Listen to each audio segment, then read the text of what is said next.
I'd like to introduce each one. Let me come around. We have Philip Smith is here, Todd Mann, Mr. Hal Brown, and for Jason Smith, we have Dan Hutton. Correct. And he's only been given one opening that they'll all have an opportunity for. I'm going to go over those right now. We're going to open up with a 1.5 introduction for each one. They'll each stand and come over here to the podium because we are taping it for live stream and for the YouTube, and so that they can stand up and project their voices to everyone and look them all. So when they get up here to start, I'll start the 1.5 timer, and you'll hear a bell over here. 1 ding is 30 seconds. 2 ding is you're done. Did you do that? Thank you. And 2 dings means you're done. Thank you. And then we're going to, since we actually have 3 of them answering questions, we're going to have 6 questions. And they're hot topic issues today, and since only 3 of them are answering the questions, we're actually going to pick them from the hat so that they're not in any certain order to who gets what, but they're each going to answer the question. And how we're going to start off is the first question will be asked right here. The second question will start right here. And the third question will start right here. And the fourth question will start right here. The 5th question will be answered here. And the 6th question here. So each one of them will have a chance to answer a question, well, 2 times. Answer the question first, and each of them will have the opportunity to be followed by the opposite person. But it's going to be 6 questions asked in total, and each one will help in case it's a little confusing. We just wanted it to be fair in every single way. And because we're only going to have 2 minutes to answer the question, I would say keep those minutes to what you want to convey to the public so that they have a good understanding of what you're about. But you can answer them however you want. You got 2 minutes to do it, and a 30-second dinger, bell will ring, and 2 dings, you're done. And then after that, we will give each one of you a 3-minute closure statement. And you'll have 3 minutes to answer again, we can pick numbers if you want. I hadn't figured out how you want to do closing statements. I didn't think it really mattered. I figured you are all about, you guys have been on the campaign trail for quite a while. So does that kind of sound like you guys got the answer? Okay. Everyone kind of seemed, again, I want to welcome each and every one of you. We really do appreciate you being here. And I'm going to turn it over to the moderator. Here's the questions, and they're on pieces of paper. Oh, yeah, you might want to go figure out where to get it from. Good evening, I'm Mike Steinhoper. I've been asked to moderate this event, which is basically asking questions. As Deborah explained, we're going to ask the first question to Philip Smith first, and then Mr. Mann will answer the same question, and Hal Brown will answer the third question, or the same question, and then we'll keep rotating as we do it. You'll each get a chance to answer the same questions. I want to make sure we just understand them. They have, how much time for opening statements? A minute and a half? A minute and a half. All right, we'll start with Philip Smith, minute and a half. Yes, my name is Philip Smith. I graduated high school in 1988, joined the military immediately after I got out of high school. I spent time at Fort Myer, Virginia, Fort Campbell, Kentucky, over at Camp Casey, Korea. But the time during when I was stationed over at Fort Myer, Virginia, I was actually stationed right across the river from Washington, D.C., and I saw a lot of the corruption that was going on. And I continued to see it the rest of the time I was in the military, and I was working for other jobs around. And basically, I didn't want anything to do with any of it. I wanted to just go home and live my life, raise my family. But as time's going on, it's come to the point where I don't think we can just do that anymore. Just try to, bury our heads in the sand and stay away from the corruption in D.C. because it's knocking on our door every time we turn around. I originally voted for Jason whenever he first came to run for office here in the state. But the things that I've seen since then, I can no longer back him, and that's the reason I'm running. Thank you. Mr. Mann?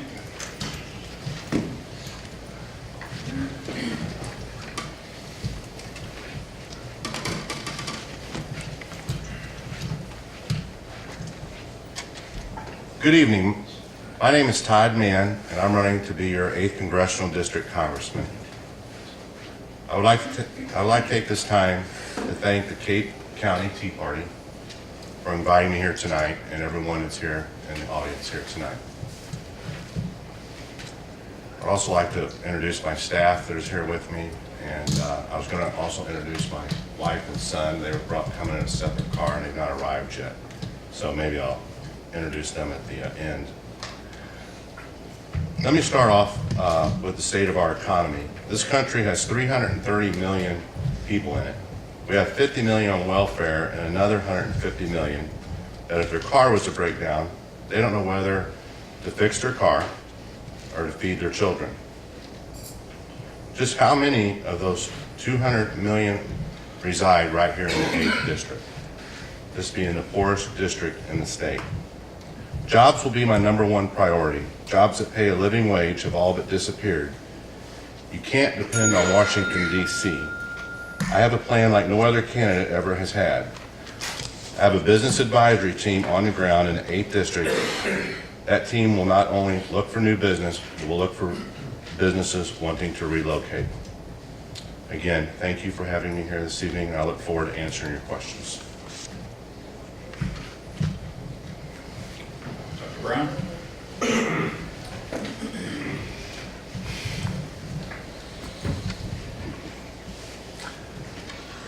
Good evening. My name is Hal Brown, and the reason I'm running for Congress is not for any particular candidate, but because our government is not doing its job. The job of our government was laid down in some very meticulous guidelines right here, the Constitution of the United States, and they are not following it. There are numerous provisions in the Constitution which our Congress has failed to follow, but I'll mention just one. In Article 1, Section 8, it is said that the Congress has the duty to pay off debts and to provide for the general welfare and the common defense. We have not balanced our budget since 2001. I don't call that paying off our debts. I hope you don't either. We are $19 trillion in debt. Each taxpayer now owes $160,000. This could have been prevented.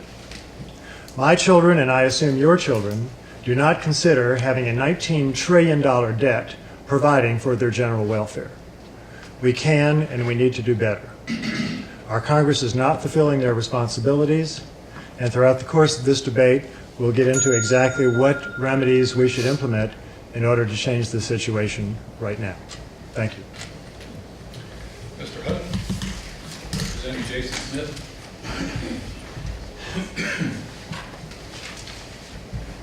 It is a pleasure to be here tonight on behalf of Jason Smith. He does send his apologies. He was selected as a delegate and is at the National Convention in Cleveland. He did like for me to pass on to you that he will be doing 30 farm tour events in the next 2 weeks, and you could find out more information if you'd like to see him on his website regarding that. If you would indulge me a moment, I would like to tell you why I support my friend Jason Smith, and believe that we should send Jason Smith back to Congress. First of all, he epitomizes the very values that we hold dear. He came from humble roots. His dad was a preacher and an auto mechanic. His mom worked the assembly line at Briggs and Stratton. His grandparents never even had running water up to the point where they passed away in the early 2000s. What this has given him is a true work ethic that is so real to us.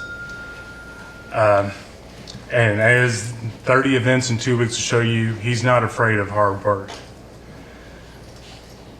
Jason understands that if you're going to limit government and allow our businesses to grow, you have to reduce burdensome regulations. The Scrub Act very key piece of legislation he sponsored, reviews regulations and eliminates them if they're not needed. I ask you to vote for Jason and join me. Thank you. I didn't know the timer makes its own noise. Thank you, gentlemen. Now we'll begin the questions, and I drew this at random. We have all our questions in the can there, so we're drawing them at random. These are questions we came up with concerning issues that we felt were important, but I'm drawing them in random order, so there's no favoritism in any way with anybody or anything, and we told you how the questions are going to go down the line here. So first, starting off with Philip Smith. Question. So recently there has been much talk about our porous borders, building a wall, influx of unvetted refugees, as well as the undocumented that are currently among us. In your opinion, what should be our priority regarding security and why?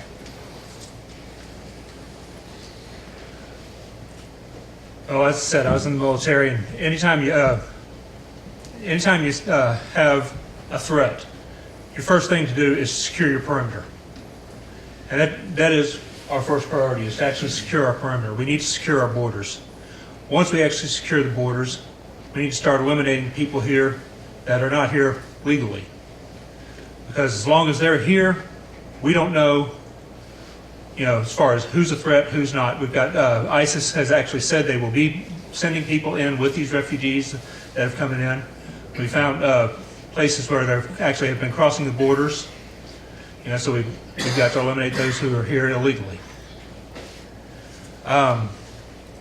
When we're actually start eliminating all the people here illegally, it'll also open up jobs for people here legally and for the American citizens. As we start to,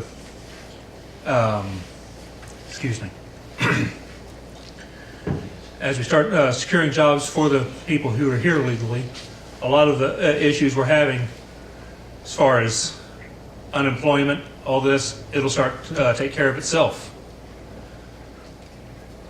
As we eliminate the people who are actually here, having to stay on unemployment, having to stay on welfare, we actually start eliminating a lot of the issues that we actually have with our economy, with our budget. So that's my list on how to do it.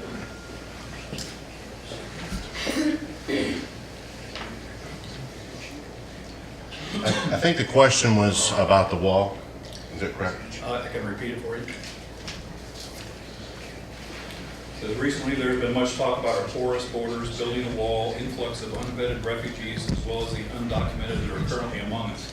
In your opinion, what should be our priority regarding security and why?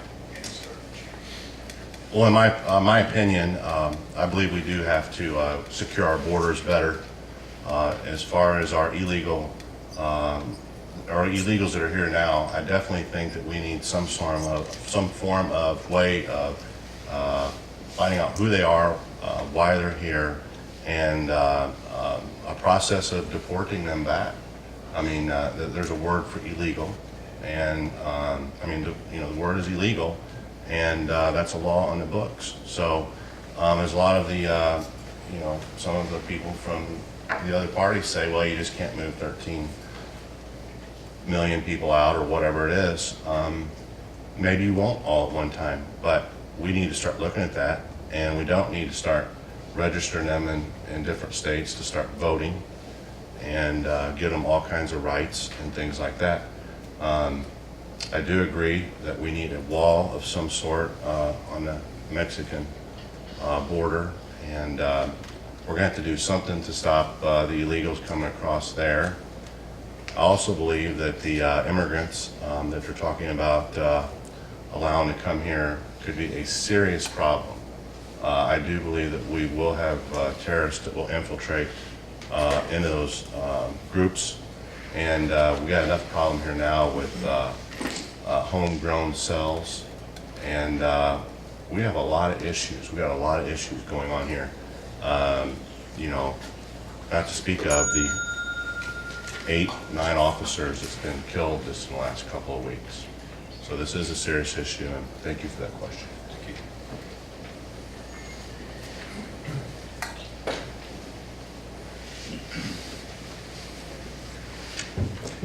Many years ago, Ronald Reagan said that a country which cannot enforce its borders soon ceases to become a country. We are on that road right now. We have tried for many years to enforce our borders, particularly the southern border. We have been unable to do so with current measures. Therefore, we have to build a wall. None of us wants to do that, but we are forced to. I believe that Donald Trump is right. When you can't be sure that people who are coming into this country want to become American citizens, not just want to immigrate here, but want to become Americans, they don't belong here. And until we can be sure of that, we need to keep them out. For all intents and purposes, the Islamic jihadists have declared war on the United States. They did it on 9/11, they did it in Boston, they did it in San Bernardino. We've just sat here and not retaliated. We've got to at least make sure that they are not allowed in through our porous borders. So I am totally for a wall. I think we need to enforce our borders as suggested by Ronald Reagan many years ago. Thank you, gentlemen. Our second question will start with Mr. Mann and go to Hal Brown and then back to Philip Smith. Okay. This one is on the economy. This region in particular has seen a great loss in jobs, including those provided by NARS, Blue Cross Blue Shield, Miranda, just to name a few. What legislation would you sponsor to help promote job growth in southern Missouri and improve the U.S. economy as a whole?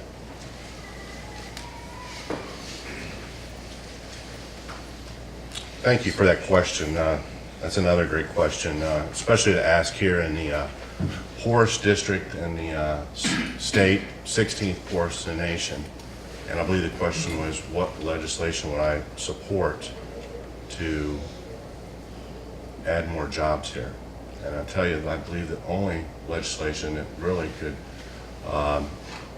affect jobs in a big way in the United States would be to lower the corporate income tax. We have the highest corporate income tax in the world, and until you do so, you're not going to get corporations back here. I've spoken to many of them. It's not going to happen. I can sit here and promise you all kinds of other stuff, but it's not going to happen.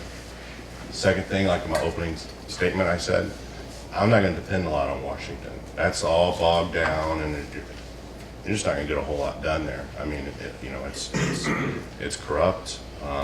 It's controlled by lobbyists. The lobbyist budget last year, for the first time, was bigger than Congress's budget.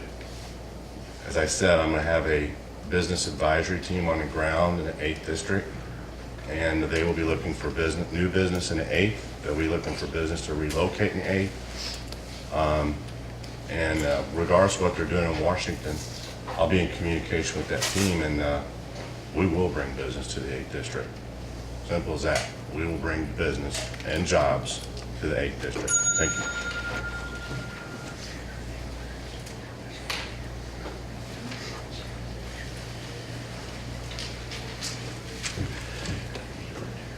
I think the answer to this question is quite straightforward. Rob Woodall, who is a congressman from Georgia, and I will shepherd through H.R. 25, which is the fair tax through Congress. It was introduced a year and a half ago. It has been stuck in committee. No one really wants it in Congress because it takes their power away. We need their power taken away. What will the fair tax do? Well, it's a consumption tax. The income taxes go away. With that, I'm talking payroll taxes, federal income taxes, and yes, corporate income taxes. Our current corporate income tax rate is 35%, one of the highest, if not the highest in the world. It is for that reason that many companies are moving overseas. When we get the consumption tax, called the fair tax, implemented, that corporate tax rate will go from 35% to 0%. What do you think those companies are going to do when they can come home to a 0% corporate tax rate? Right back here. They didn't want to leave in the first place, but we forced them out. Politicians called them out and say, oh, you unpatriotic companies. I tell you who's unpatriotic. It's the people who sent them overseas. This fair tax is going to bring all these jobs right back here. It's going to make our economy take off. Many people have estimated we'll have 10 to 13 million new jobs by the second year after this plan is implemented. There will no longer be payroll taxes. Payroll taxes are the highest tax that 80% of Americans pay. Won't working men and women love that, including people in the 8th district? This plan is going to be terrific for the American economy. Woodall and I will get this through Congress.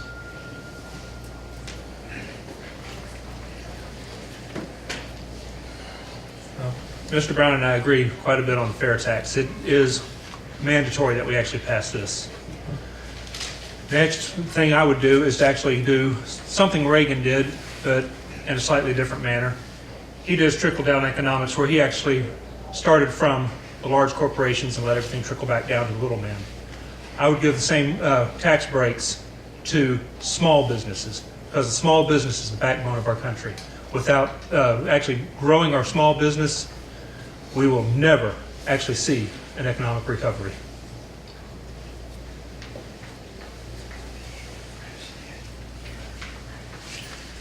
You guys are flying through these. We haven't had to cut you off at all. All right, this question will start with Dr. Hal Brown and go to Philip Smith and then Mr. Maine. Question is, we currently send billions of dollars to the UN. Do you feel our involvement in the UN is a benefit or a detriment to this country? And please explain.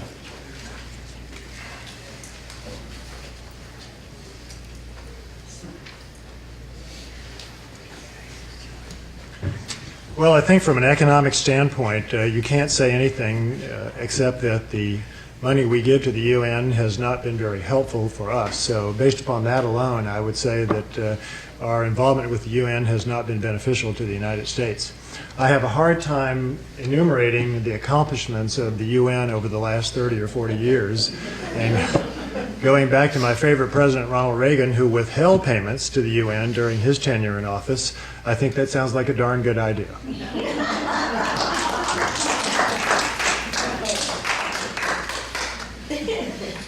I believe the UN actually served its purpose when it actually first started. However, it's another idea whose time has passed. Need to defund the UN, send them back to their own countries.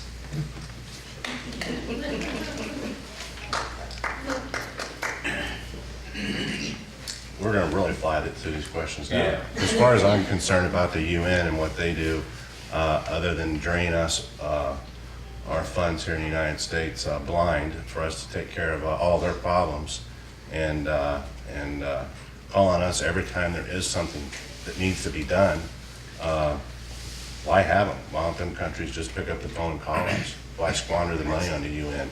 You know, they've ran their course like a lot of other groups, but excuse my language, but I would throw them out on their ass.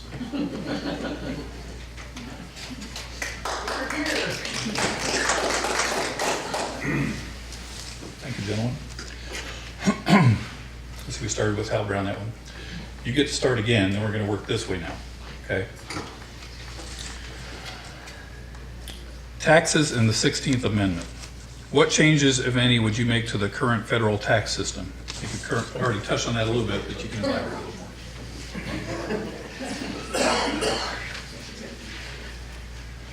Maybe I'll just talk about the St. Louis Cardinals since I've already answered that question. So, I think the answer to this is the same answer that I gave previously. The bill called the Fair Tax Bill will do away with all income taxes, and it will start taxing consumption, which is a much fairer means of obtaining revenue for the United States government. As part of this bill, H.R. 25, the 16th Amendment, which gave Congress the ability to tax income back in 1913, will be rescinded. We will not have both an income tax and a consumption tax, because if the 16th Amendment is not annulled within 7 years, the bill will no longer cease to function. This is going to be a wonderful system. You'll be able to determine to a certain extent how much tax you pay based upon how much you consume. I think everyone that I've talked to is extremely excited about changing our system, getting rid of the IRS, getting rid of payroll taxes, getting rid of income taxes and corporate taxes, and let's have a consumption tax. It is simple, fair, and it encourages work, savings, and investment. Thank you.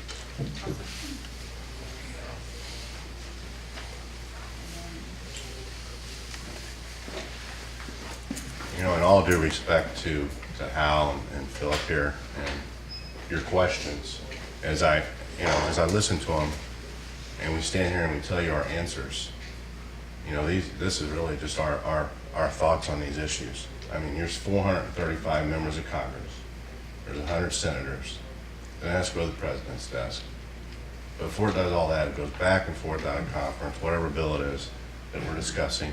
It gets all kinds of things added to it, subtracted from it. You know, as far as taxes, it's a complete mess. I own 4 businesses. I can tell you, it takes a rocket scientist to figure out, you know, every year, annually, what taxes we need to pay, what we can deduct, this and that. It's a complete mess. And, you know, in my opinion, every agency in Washington, D.C. needs a independent counsel to look over them, to look at ways to streamline them, and then report to Congress and, you know, say, this is what we need to do. Because when you give the job to Congress, what you end up with is a healthcare being controlled by the IRS. So, you know, I seen a bill the other night of a gentleman who didn't pay his Affordable Care Act bill, and he had a $2,300 bill sent to him from the IRS. So not only can the IRS not do our taxes right, but now they're going to control our health care. Thank you.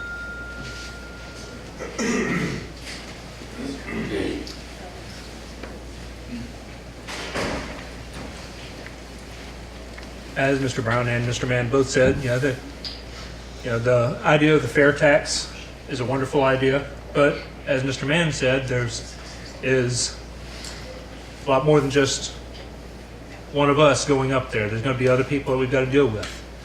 That's why I would also support the idea of a flat tax if that was what was more feasible to actually get passed. I would prefer a fair tax, but I would go for either one of them.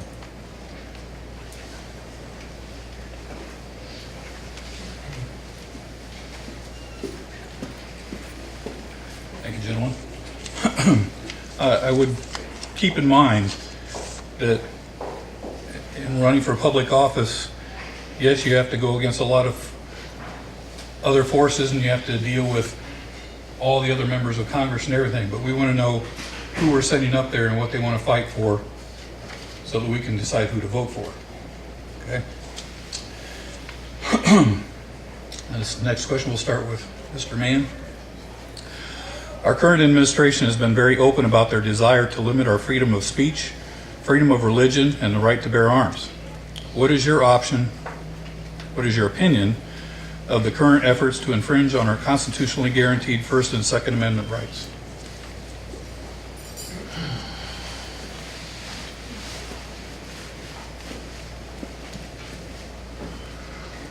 What another good question. You really do have good questions. You do. You got good questions. And, you look at our First Amendment right, and when it works to the liberal Democrats' advantage, they're all over it. But when we speak up, conservatives, we're name called. There's everything under the book, you know. So it's really a two-way street. I believe in free speech. What I don't believe in is burning the American flag. I know some people feel like that falls underneath free speech or whatever, but as far as I'm concerned, I'd make it illegal. As far as the Second Amendment, I'm a life member of the NRA, and I definitely believe in the right to bear arms, and I honestly believe that this could be one of the most important presidential elections of our lifetime. That if Hillary Clinton is elected and we have to she nominates 3 to 4 to 5 Supreme Court justices, we're going to be in a serious hurt here, and it's going to go on for generations. So that's why I am taking this election so serious, because I have a 16-year-old son sitting there in the back. And what is he going to grow up in? This country. Thank you.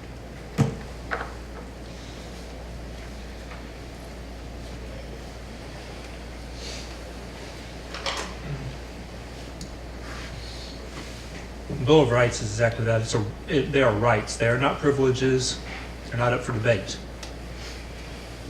You don't have to ask permission to exercise your rights. freedom of religion, freedom of speech. We don't need the government's permission for these things. And anybody who tries to say you do, we need to send them packing. You know? Second Amendment, I've been trying to work with the Gun Owners of America and the NRA to actually put together a bill to repeal all federal gun laws. We've got zero response from either one.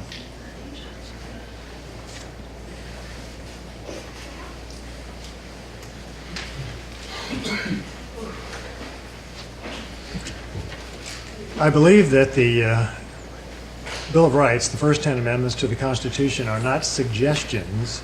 They are the rules that we live by. They are the rules that our founding fathers laid down. These are the guidelines that will determine how our country governs itself.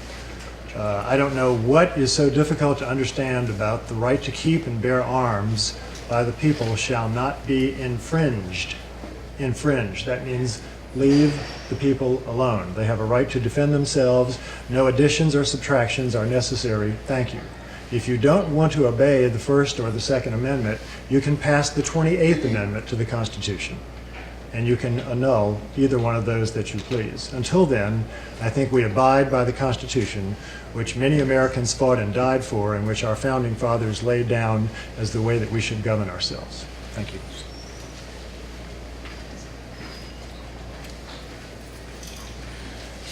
I'm going to sway off course just a little bit here. You all kind of touched on the same thing in that regard, but I'd like to ask sort of a follow-up question to each of you, and whether you answer from there or come up here is up to you. But there's a lot of talk recently about common sense gun laws and expanding background checks and things like that. I'd like for each of you to kind of say something about that, if you would, in the same order.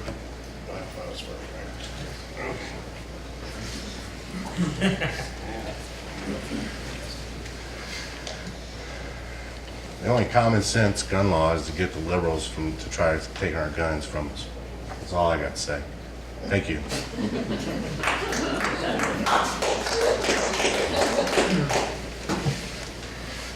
Common sense gun laws. I think that's contradictory in terms. I mean, there is no such thing as a common sense gun law, because every one of them are an infringement. Every gun law they have ever come up with has been some infringement on our rights.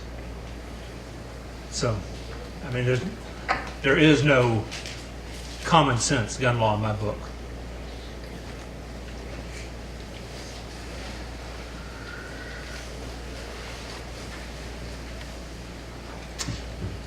I don't think that either the state or the federal government has any authority to modify or to add any laws which restrict the rights of American citizens to protect themselves. That was guaranteed in our Constitution.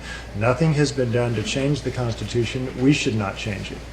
I don't think there should be any infringement. If you are free to live in the United States, you should be free to obtain weapons without having to apply to either the state or the federal government. Some people have described this as constitutional carry, and I think this is an excellent way to approach this issue.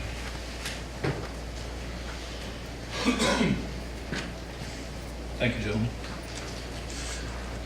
This one is also on part of the Bill of Rights, the 10th Amendment, which I think our federal government has forgotten exists.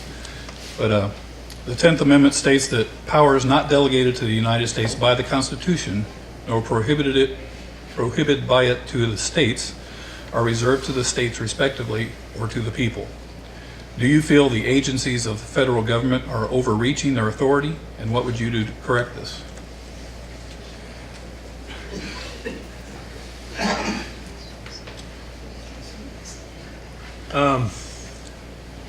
Majority of the laws we have on the books anymore are not actually even laws, they're regulations. They're given to us by the bureaucracy you speak of. That bureaucracy is unconstitutional from the word go. Only Congress has the power to pass laws. What I would do, I'd defund every one of them and send them home.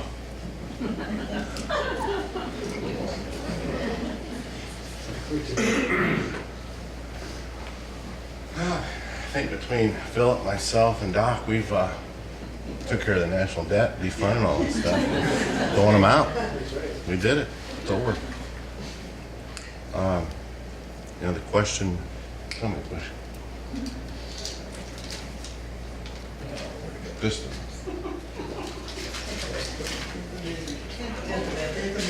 Do you feel the agencies of the federal government are overreaching their authority, and what would you do to correct it?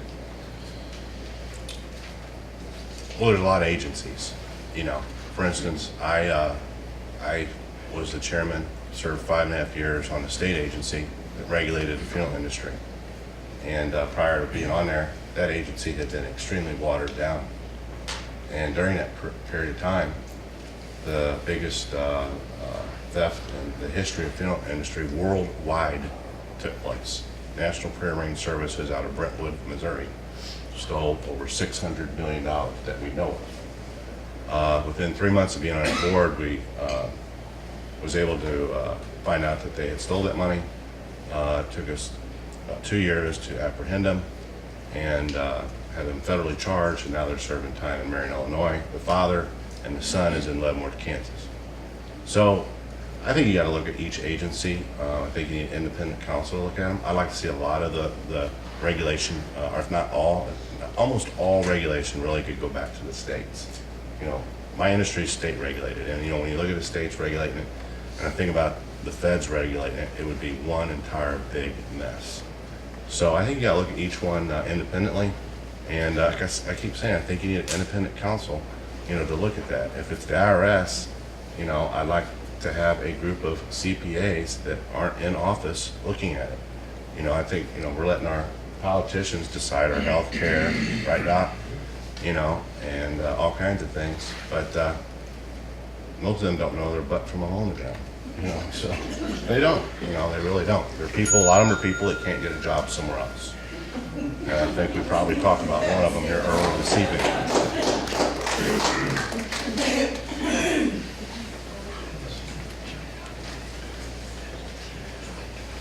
I don't think I can improve on your idioms, Tom, so I'm not going to try.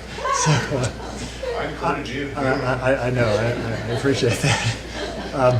I agree that the Congress and the Senate have completely forgotten what the U.S. Constitution says about their role in government. They have no business getting themselves involved in functions that are reserved for the states. Let me name a few. The Department of Education is a local and state responsibility. We don't need to send money to the federal government, have them take part of it, and then send part of it back to the states. That's grossly inefficient. Let's do away with that. We don't need a Department of Education. What about a Department of Energy? Let's let the private sector take care of the Department of Energy. Does the name Solyndra ring a bell? We don't need hundreds of millions of dollars wasted on startups that the private market would take care of very well. Thank you. We don't need a Department of Energy. The EPA. I don't mean that we want dirty water, dirty air, et cetera, et cetera. Of course, no one wants that, but the states can take care of that just fine, and we'd get rid of a lot of rules and regulations if we let the Environmental Precaution Agency's functions be relegated to the states. The Small Business Administration. Do we need a small business administration to help get startups? No. How about we do this? How about if we balance the budget and pass the fair tax, and that will take the place of the Small Business Administration? Thank you very much.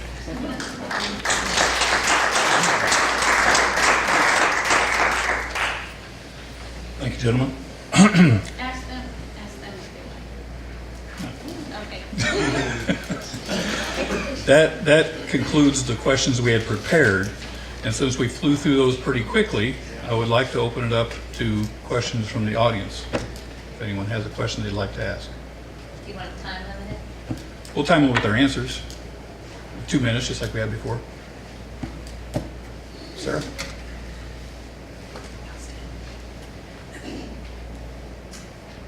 I feel like we spend several 10 or 20 or 30% on every dollar that we spend here in the United States, paying for the cost of litigation, for product liability and all other kinds of things that cost us extra money on products and services. How do you feel about tort reform? Do you think it's even feasible that it could ever be pushed through our Congress and Senate? And what would you do to try and help that if you do agree with it? I'll let you guys answer however you want Do to. you want to start? Yeah, let's do like we have been.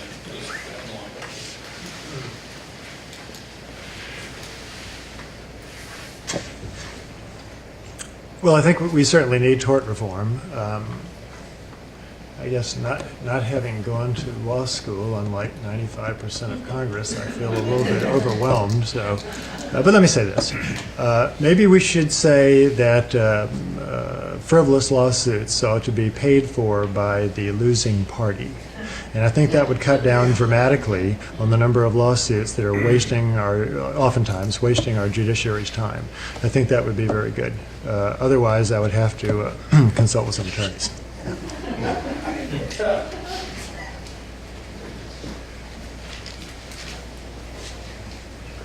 Well, I do think that this has gotten out of control, and tort reform would be a good thing. But I will tell you that not that all three of us wouldn't fight to get that.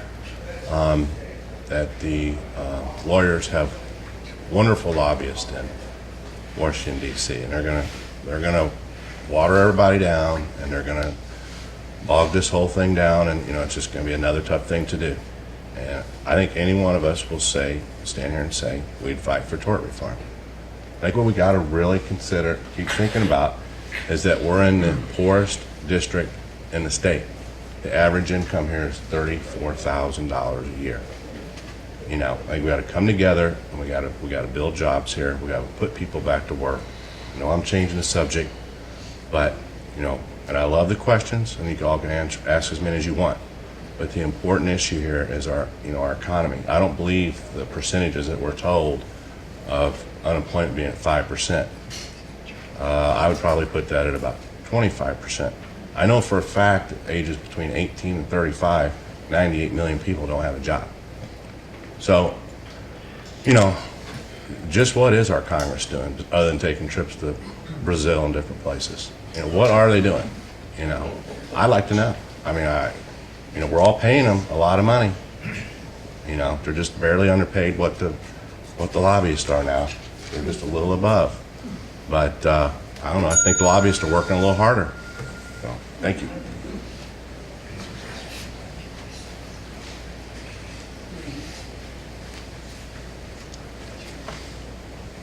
I agree with Mr. Brown. We do need to actually try for a tort reform, but at the very minimum, loser pays. I think another issue that we have, though, is the judges who are allowed these frivolous lawsuits in the court to start with.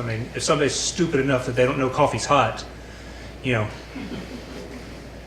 judge who actually allows that into his court, he needs to go home.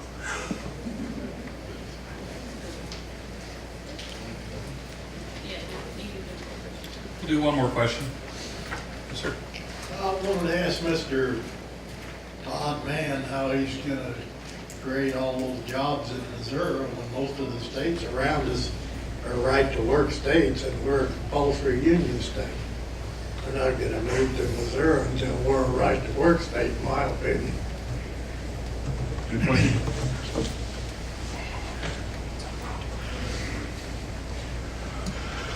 Well, it's a great question, but can you give me another? I'll return the question to you just a little bit here. But have you had another congressman out of 435 ever tell you that they're going to put a team on the ground of business advisors, business owners, and every single day going to look for businesses to come to the 8th district, to relocate here, to start up new? I don't think so. I think what we have an entire country of, and we've all seen it for years. We get election cycles roll around, and what do we get? We get promise this and promise that, and promise this, and that sir, what have you seen change here in the 8th district in the last 50 years? I've seen 1980 you had 50 shoe factories here. Now you have 0. And so. I think they're going backwards at this. The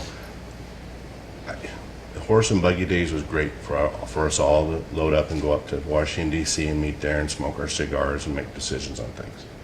With our technology we have today, I think the Congress ought to stay at home and work in their district.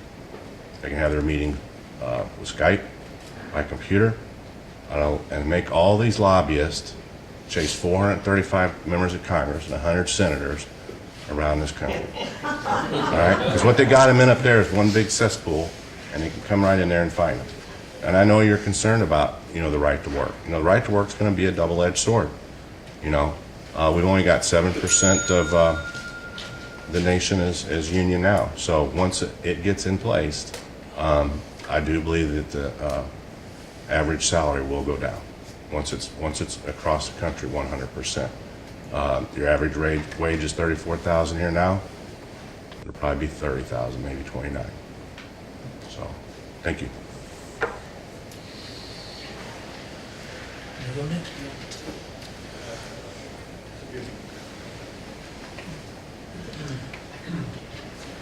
Yeah.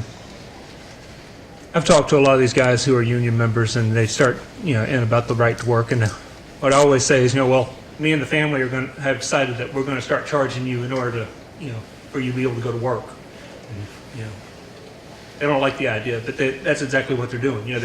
They want everybody to have to pay somebody else to be able to have the right to support your family. As far as actually creating jobs and bringing them back here, what I keep saying is small businesses. Small businesses are the backbone. Small businesses, what are they going to do? Unionize against themselves? So it eliminates the whole problem with the union right there. If the small business is mom and pop taking care, starting something up and creating, whether it's widgets or belts or whatever else, they're able to actually take care of what they need to do, sell their product. Neighbor buys their product, puts it with something else, creates a bigger product, whatever,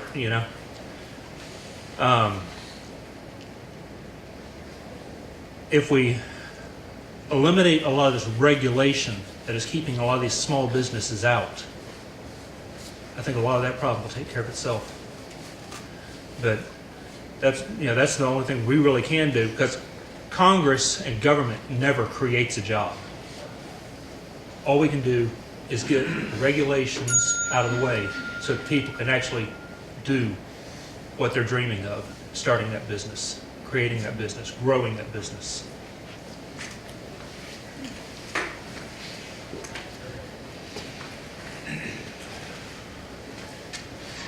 I agree with your sentiment, and the surrounding states, I think, have prospered very well with right-to-work status. This is, of course, a state function, and since we are all running for Congress, we really don't have any authority whatsoever to help with this issue. If I were going to be making any suggestions, I'd say, why don't you go talk to some of the lawmakers in Tennessee and see how they got that through their state, and maybe that would help getting it through the lawmakers in Jeff City. I think that people's wages are based upon productivity. The more productive they are, the higher wages they will get, regardless of their union status. I think unions certainly had a place at one time. Workers were not treated fairly, but I think that time is probably past, and I think workers and the state in general would benefit from adopting this status of right to work.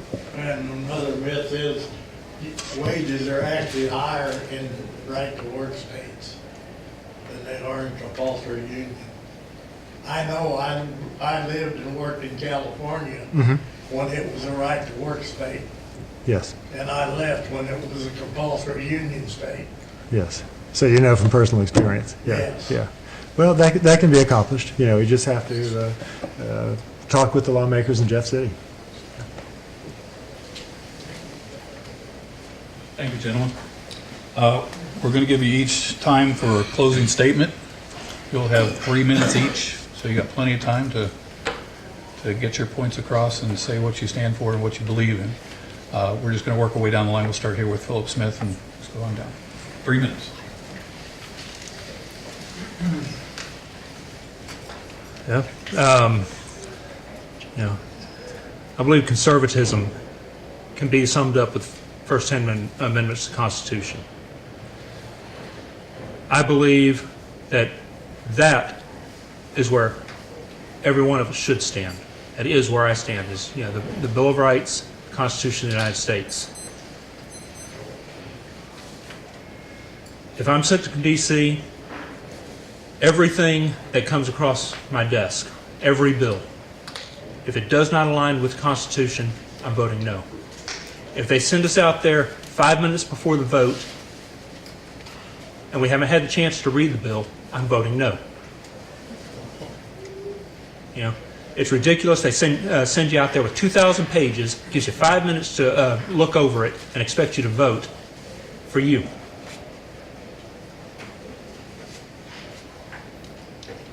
You know, there's no way that we can read through 2,000 pages in 5 minutes, know what the bill is, and make a correct decision for you. Another thing, the budget. I would want a budget passed first thing that covers only what is required by the Constitution. Next, we pass Social Security. A lot of the people here have already paid into this for who knows how long. This is not a what do they call it? Entitlement program, exactly, thank you. It's not an entitlement program. You've worked for it. So therefore, we keep it. Next is actually work to allow a lot of the younger people to actually be able to have some way of having savings that they're putting back for their future. You know, one step is the fair tax. The fair tax, if you're not constantly buying brand new, you're saving a lot of money. You can put it back to save up for a rainy day. But my main thing is the Constitution. If it doesn't fly with the Constitution, it doesn't fly with me. Another thing, and it is part of the Constitution that we have been away from for I don't know how long. I can't even remember exactly when we came off the gold standard. A return to the gold standard. That's how we've managed to come into the situation we have now. You know, Thomas Jefferson told us that once we allowed a state bank in, that first through inflation, then through deflation, our children will wake up in a country they no longer own.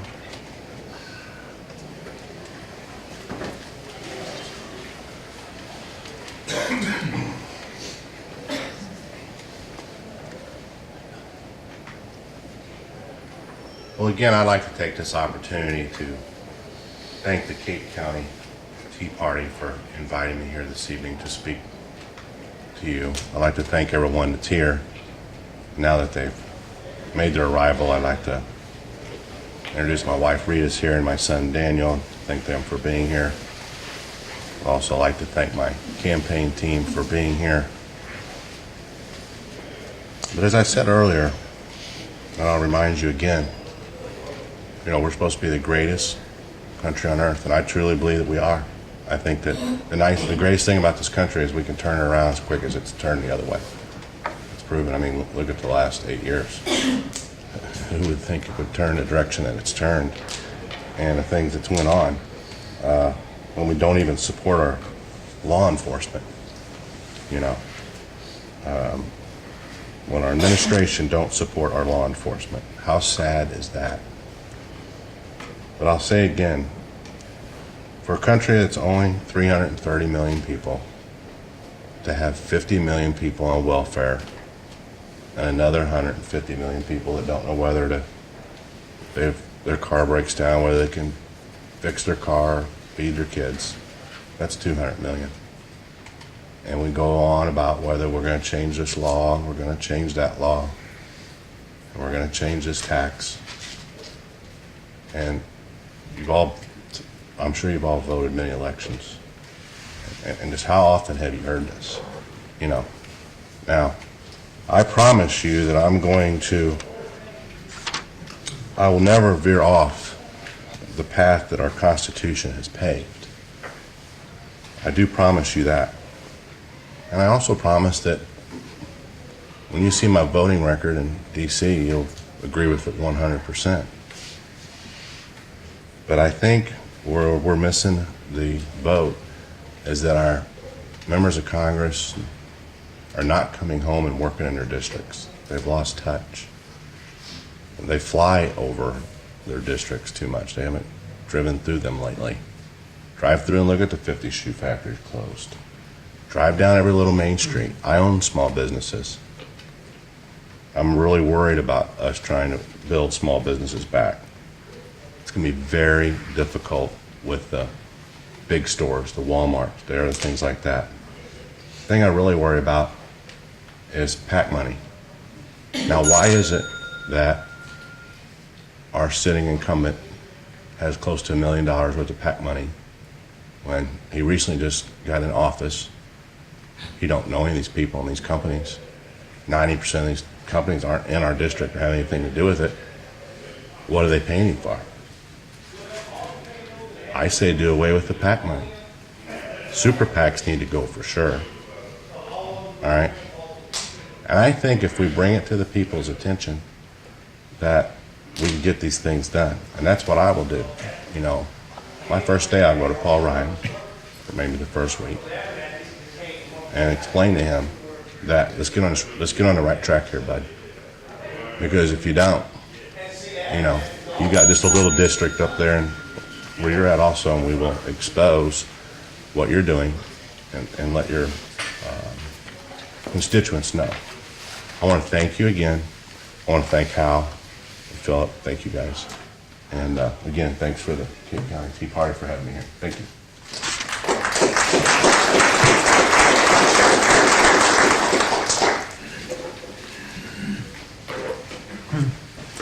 Yeah, I'd like to echo your comments. Thank you, everyone in the Tea Party who has been instrumental in arranging this debate. It's been a great one, and we've all enjoyed it.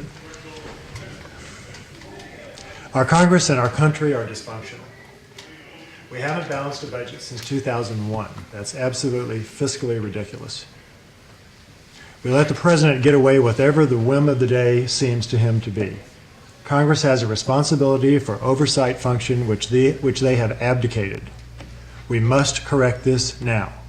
What are the reasons for these failures? Number one, Congress has become a career. When people go to Congress, they don't want to go for 5 or 6 years. They want to go for 20 or 30 years. I'm 63. I don't belong in Congress for 20 years. Neither do they. When you're concerned about your own career, you're more concerned about that and getting reelected than anything else. We need to change this, and we need to change it now. We need citizen legislators. That's what all of us will be.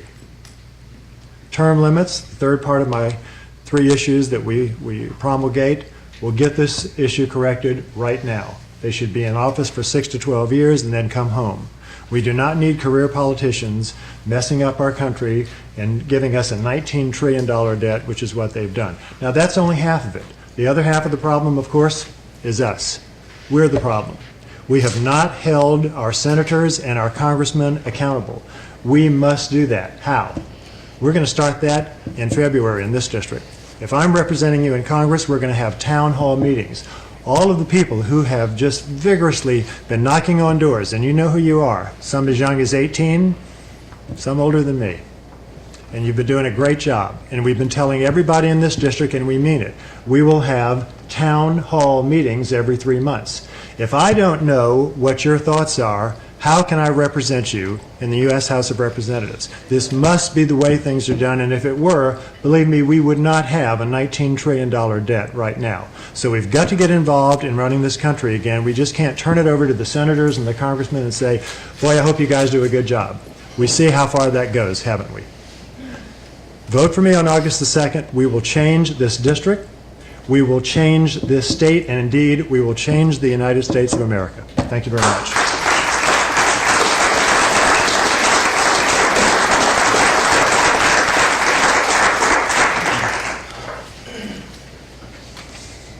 First of all, I want to thank each and every one of you. Philip Smith, Todd Mann, Hal Brown, and thank you, Dan Hudson, for coming.